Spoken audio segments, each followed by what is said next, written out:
y'all, welcome back to Spirit of the Outdoors. Today we're gonna make some apple cider vinegar. I have done this in the past and I used it to make the fire cider, which we may do later on in the year with some of it. And I may wind up making a couple of jugs of this, just depends.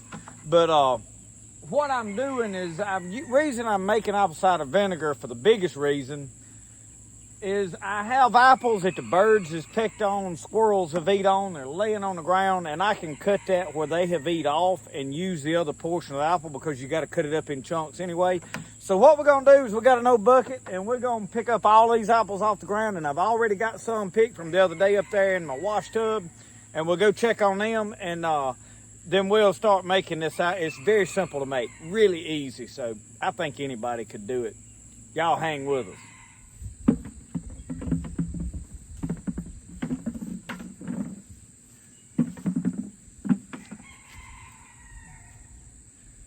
That and there, the squirrel, he chewed all over it. Some of them don't have anything wrong with them.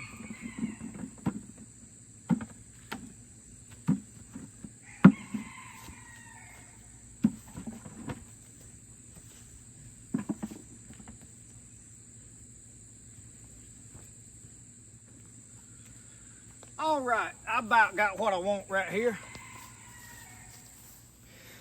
Now we've got a few fairly decent apples, but these, we got the bad ones, everything, because we'll cut that bad off.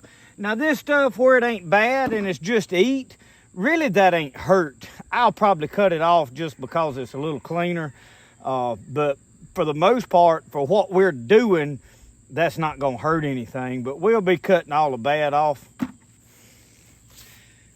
We even got a few ants in there.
I got 2 or 3 chickens that just follow me around like a dog. Look at them.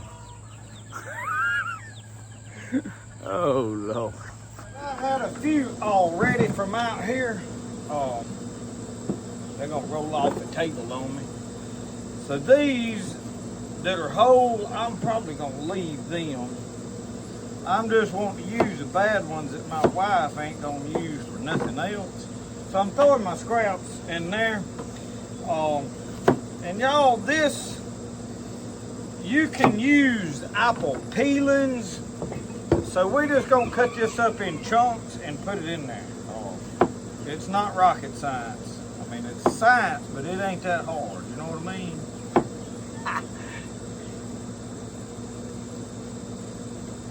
I need to find me a bigger knife to do this with. I don't know if this one's big enough.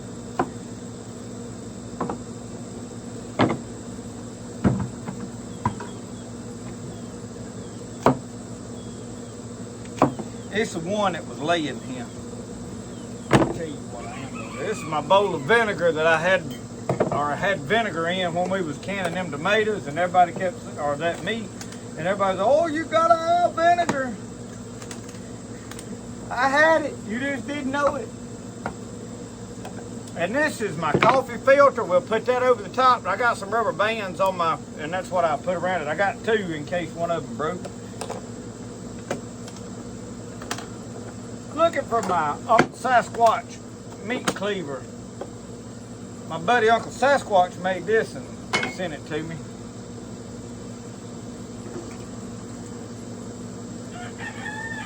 Now, I don't really just want no lot of dirt in there. I don't really know that it's going to make a whole lot of difference.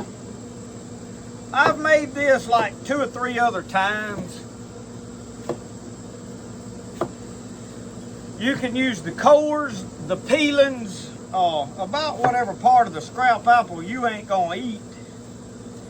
A lot of people say, yeah, but I use that for compost.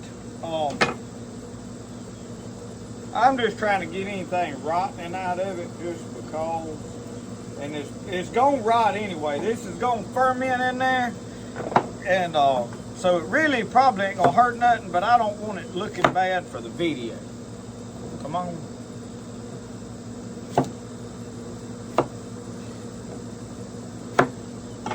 Because what you're doing, and I don't know the technical scientific terms, but you're making this somewhat rot in there. But you can do this and see all these apples that the bugs and critters and all that stuff been in. So I want to get them ants off of it.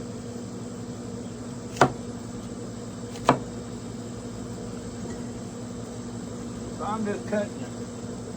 Bad rotten part. And this allows me to use my apples that otherwise wouldn't get used at all.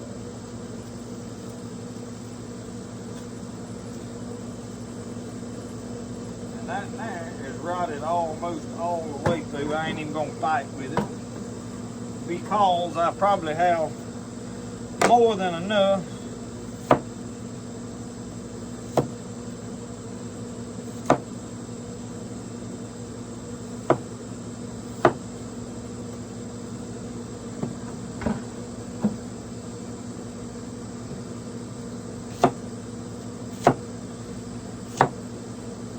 And you can cut them up big chunks, little chunks, just whatever you can make fit in you.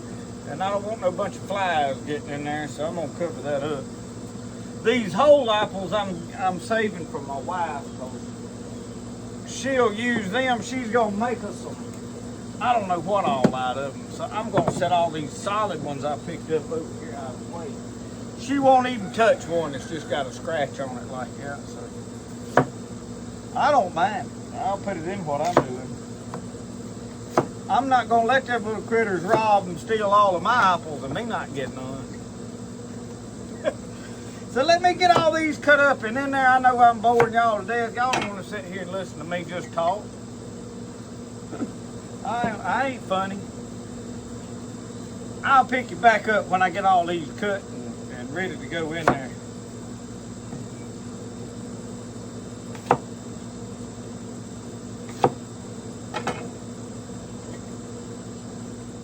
Okay, I got my jar almost full of apples.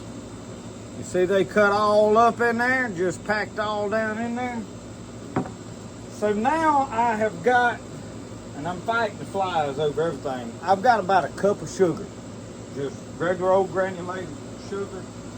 Pour that in there. Now I don't know that it quite takes a cup, but that's how much we're gonna use.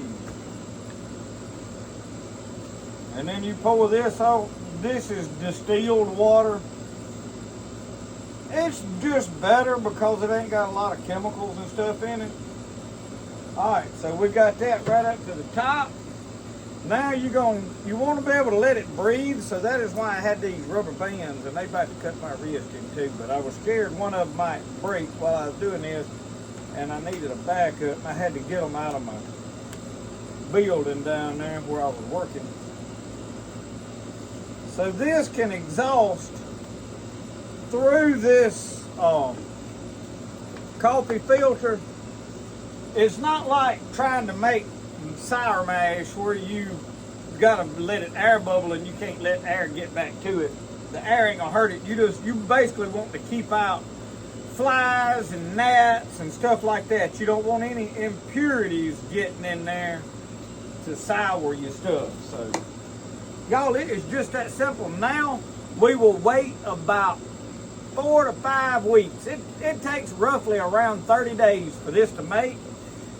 So I'll probably take it inside and set it on the counter, and it gets to smelling. So, but the problem is outside it's a little bit too hot. You want to keep this at room temperature if at all possible. And in about a month it'll be apple cider vinegar. And I have a few more apples. I may wind up, if I can find my other jug is clean, I may go ahead and make another jug of it. But I wanted to show y'all how to do that. I think it looks good.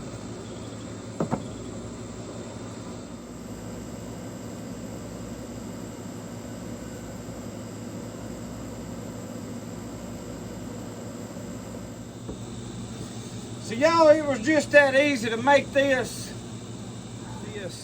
And I wanted to get it out here in the light where you could get a good look at how it looks. And so I'll take this in there and put it on the counter in the kitchen and let it sit for a while. Thank y'all for watching Spirit of the Outdoors. Remember, the best way to do things is the way you like to do it. We'll see y'all. Y'all have a good one.